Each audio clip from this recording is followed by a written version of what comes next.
Pourquoi des sportifs comme Novak Djokovic, LeBron James ou même Cristiano Ronaldo et d'autres utilisent la méditation pour préparer leur corps et leur esprit aux événements sportifs?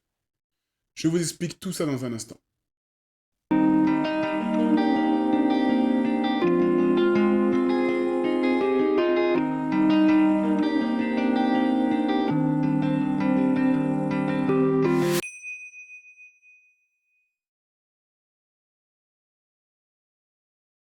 Bonjour et bienvenue sur la chaîne Médecine Corps Esprit.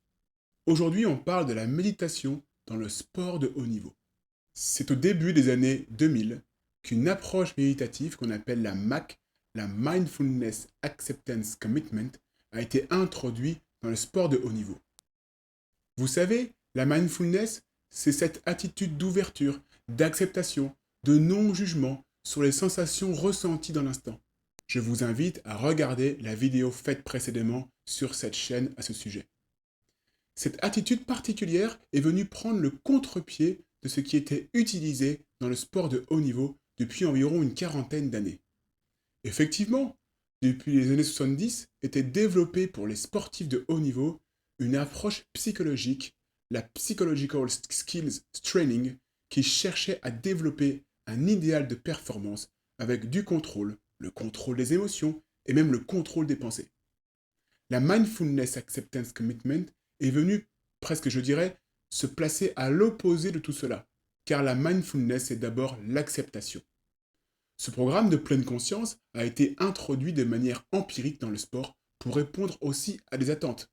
Bon nombre de sportifs de haut niveau souffrent d'anxiété liée à la compétition, souffrent de la peur de l'échec, souffrent de rumination. Tout cela vient impacter leur performance de sportif. Et comme la méditation a un impact assez large dans le domaine psychologique et psychiatrique, forcément, il peut aussi être appliqué dans la gestion émotionnelle des sportifs de haut niveau. La science a démontré que la méditation mindfulness améliore le bien-être des athlètes, leur performance, également le fonctionnement de leur système immunitaire. Tout cela, selon les études scientifiques, marche de manière indirecte. La méditation, grâce à son action d'un côté sur la gestion émotionnelle, notamment les émotions considérées comme négatives, et d'un autre côté sur les ruminations, améliore la performance des athlètes. Et tout cela se passe par un processus d'acceptation. Ce qui est intéressant, c'est que les scientifiques soulignent que le processus d'acceptation n'est pas soumis à l'acquisition d'une compétence quelconque. On pourrait dire que cette acceptation ne s'apprend pas. Elle est déjà présente et nécessite juste d'être mise en œuvre. Et cette mise en œuvre, dans ce contexte méditatif, entraînerait de fil en aiguille une meilleure performance des sportifs.